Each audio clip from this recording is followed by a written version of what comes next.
Es muy difícil terminar bien algo que inició mal. Por lo tanto, hay que iniciar bien para terminar bien una exposición. ¿Y cómo se logra esto? Primero, hay que conocer a profundidad el tema o los temas que se va a explicar. Esto va a generar que la explicación sea amena, sencilla y que le interese al público. Además, conocer bien el tema le va a dar mucha seguridad al momento de exponer, y es la manera más efectiva de apalear todos los miedos e inseguridades. Segundo, debe tener claro que las diapositivas son una herramienta que ha elaborado para la audiencia y no para usted. A través de las diapositivas lo que trata es de simplificar su explicación y hacerla más sencilla. Además, debe ser capaz de explicar aún sin la ayuda de las diapositivas. ¿Por qué esto? Piense que algo podría salir muy mal. Por ejemplo, no funciona el proyector, la memoria o la computadora, o simplemente ocurrió un corto energético. En ese momento debe ser capaz de tomar un marcador y explicar en una pizarra. Ordene la información, las ideas y déles estructura. De acuerdo al tipo de exposición se establece una estructura. Por ejemplo, en la persuasiva usted debe identificar las ideas principales, ordenarlas, elaborar los argumentos y determinar qué observación o ejemplos le ayudan a dar más soporte a sus argumentos.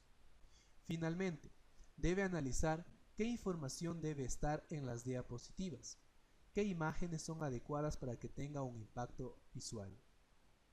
Para recordar, aquí tenemos la estructura de la exposición persuasiva, donde está de forma ordenada la idea, los argumentos, observaciones y ejemplos. Lo mismo debe hacer con la exposición informativa, determinar la información más importante, cuál va a ser la información adicional, las conclusiones y recomendaciones.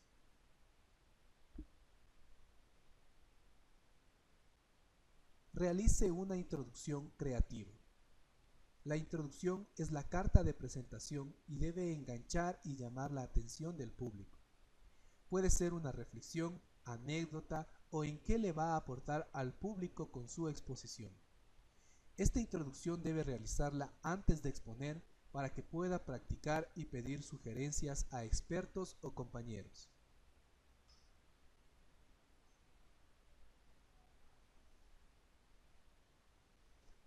Triángulo de la exposición.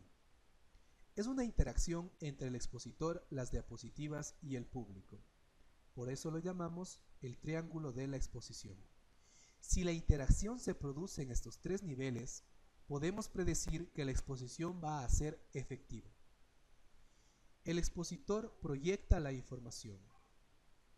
El público observa y si el material es adecuado, le va a llamar la atención.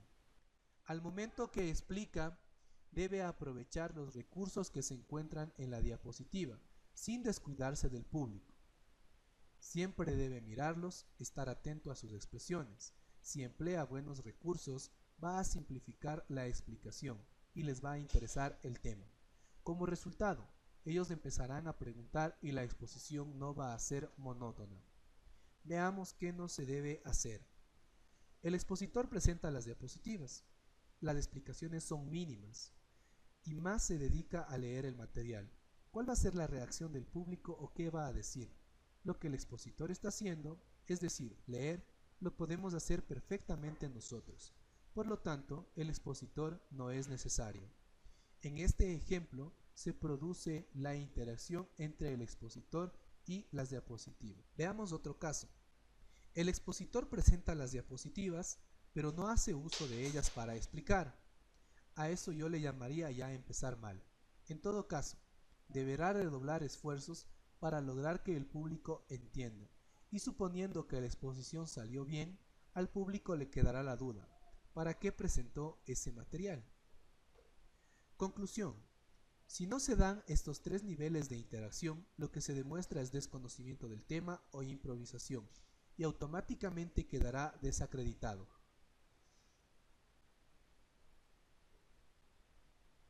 Las diapositivas no son material de entrega. Muchas veces las diapositivas sobrecargadas de texto tienen como justificación que servirán como ayuda a memoria para el público. Esto definitivamente no. Si usted considera pertinente que se debe entregar información adicional, elabore un documento de texto. Solo ahí el público le agradecerá y valorará su dedicación. Practique su presentación. Este es el consejo más importante y debe realizarlo para garantizar una excelente exposición. Dicho coloquialmente, antes de lanzarse al ruedo debe practicar. Uno de los potenciales de PowerPoint 2013 es que permite grabar su exposición con intervalos de tiempo y realizar un video. De esta forma puede analizar si su explicación es clara, cuáles son los errores que cometió y obviamente mejorar en lo que tenga que mejorar.